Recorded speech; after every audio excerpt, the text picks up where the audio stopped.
तो दोस्तों आज हम बात करने वाले हैं एक ऐसे कॉन्टिनेंट के बारे में जो एरिया में तो इतना ज्यादा बड़ा है कि अगर हम पूरे दुनिया के 7 कॉन्टिनेंट्स को देखें तो ये 5वें नंबर पे आता है। अगर हम इस कॉन्टिनेंट को कंपेयर करें यूरोप के साथ तो ये यूरोप कॉन्टिनेंट से 40% ज्यादा बड़ा है, और अगर ऑस्ट्रेलिया से कंपेयर करें तो ये ऑलमोस्ट दुगना है ऑस्ट्रेलिया के। लेकिन दोस्तों इतना ज्यादा बड़ा होने के बाद भी इस कॉन्टिनेंट के अंदर एक छोटे शहर जितनी पॉपुलेशन भी नहीं रहती। तो हम बात कर रहे हैं साउथ पोल में लोकेटेड एंटार्क्टिका कॉन्टिनेंट के बारे में। यहाँ पर इतनी कम पॉपुलेशन के रहने का रीजन है यहाँ का क्लाइमेट। यहाँ इतनी ज्यादा सर्दी पड़ती है कि यहाँ का टेम्परेचर कई बार -89 डिग्री सेल्सियस तक भी चले जाता है, और ये कॉन्टिनेंट पूरे साल बर्फ से ढका होता है। तो इतनी ज्यादा सर्दी पड़ने की वजह से ह्यूमंस का यहाँ पे सरवाइव करना ही इम्पॉसिबल है। एंटार्क्टिका पूरी दुनिया के 7 कॉन्टिनेंट में से सबसे ज्यादा ठंडा, सबसे ज्यादा सूखा और ऐसा कॉन्टिनेंट है जहाँ सबसे ज्यादा तेज हवाएं चलती हैं। यह कॉन्टिनेंट सूखा इसलिए है क्योंकि यहाँ पे बारिश बहुत ही ज्यादा कम होती है। पूरे साल में ऑलमोस्ट सिर्फ 200 मिलीमीटर ही बारिश यहाँ पर होती है,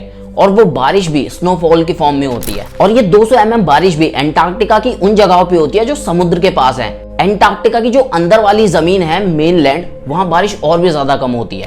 एंटार्क्टिका में इतनी ज्यादा बर्फ जमा हो रखी है कि अगर हम उस बर्फ की थिकनेस देखें तो वो 1.9 किलोमीटर की है। पूरी दुनिया का जो फ्रेश वाटर अवेलेबल है, वो पानी जो इंसान पी सकता है, उसका 70% पानी एंटार्क्टिका में बर्फ की फॉर्म में जमा हो रखा है। तो दोस्तों अगर ये एंटार्क्टिका की पूरी बर्फ पिघल जाए तो समुद्र के पानी का लेवल 60 मीटर तक बढ़ जाएगा, और इसकी वजह से दुनिया की बड़ी बड़ी सिटीज जैसे कि न्यूयॉर्क, कैलिफोर्निया, मुंबई, ये सारी सिटीज पानी में डूब जाएंगी। और यहाँ तक कि कुछ देश जैसे कि जापान, इंडोनेशिया, ये सारे डूब जाएंगे। एंटार्क्टिका में नदियां भी बहती हैं, और एंटार्क्टिका की सबसे बड़ी नदी है ओनेक्स नदी।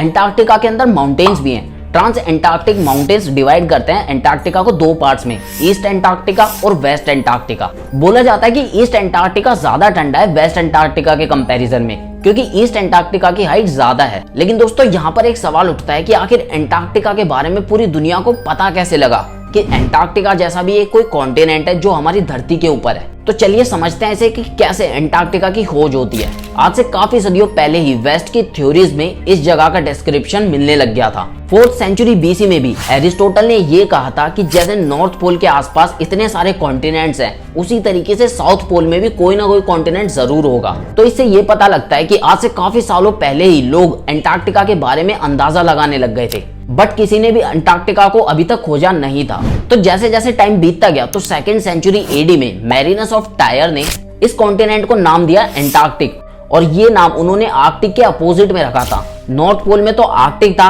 और उसके अपोजिट में साउथ पोल में एंटार्क्टिक नाम दिया गया। और जैसे जैसे टाइम बीतता गया तो इस जगह के बारे में कुछ ज्यादा पता नहीं लग पाया। लेकिन 1773 में जेम्स कुक, जो कि ब्रिटिश एक्सप्लोरर थे, तो वो और उनके क्रू मेंबर्स क्रॉस कर जाते हैं एंटार्क्टिक सर्कल को। और एंटार्क्टिक सर्कल को क्रॉस करने के बाद उनको काफी सारे आइलैंड्स देखने को मिलते हैं, लेकिन उनको अभी तक एंटार्क्टिका की जमीन नहीं दिखाई देती। बोला जाता है कि वो एंटार्क्टिका की धरती से सिर्फ 240 किलोमीटर ही दूर थे, लेकिन वो उससे आगे नहीं गए और वापस लौट आए। तो ऐसे अब तक एंटार्क्टिका को खोजा नहीं गया था। लेकिन दोस्तों 1820 में ब्रिटिश रॉयल नेवी के एक कैप्टन थे एडवर्ड ब्रांसफील्ड। बोला जाता है कि इन्होंने एंटार्क्टिका को दूर से देखा था, लेकिन उसकी धरती पे कदम नहीं रखा था। लेकिन दोस्तों एंटार्क्टिका की धरती के ऊपर जो कंफर्म्ड लैंडिंग हुई थी वो 1895 में हुई थी। स्वीडिश नॉर्वेजियन लोगों का एक शिप था जिन्होंने फाइनली वहां जाकर एंटार्क्टिका की धरती के ऊपर सबसे पहले कदम रखा था। अभी तक इंसान एंटार्क्टिका की धरती तक पहुंच तो गए थे, लेकिन इसके बाद काफी ज्यादा कोशिश की लोगों ने कि एंटार्क्टिका के और अंदर जाया जाए। लेकिन इतनी कोशिशों में काफी लोगों की जान गई, काफियों को इंजरी भी हुई। लेकिन फाइनली 1911 में नॉर्वे का एक पर्सन था जो एंटार्क्टिका के बिल्कुल अंदर जाकर साउथ पोल तक पहुंच जाता है। तो अब तक ह्यूमन बींग्स पूरी तरीके से पहुंच चुके थे एंटार्क्टिका में।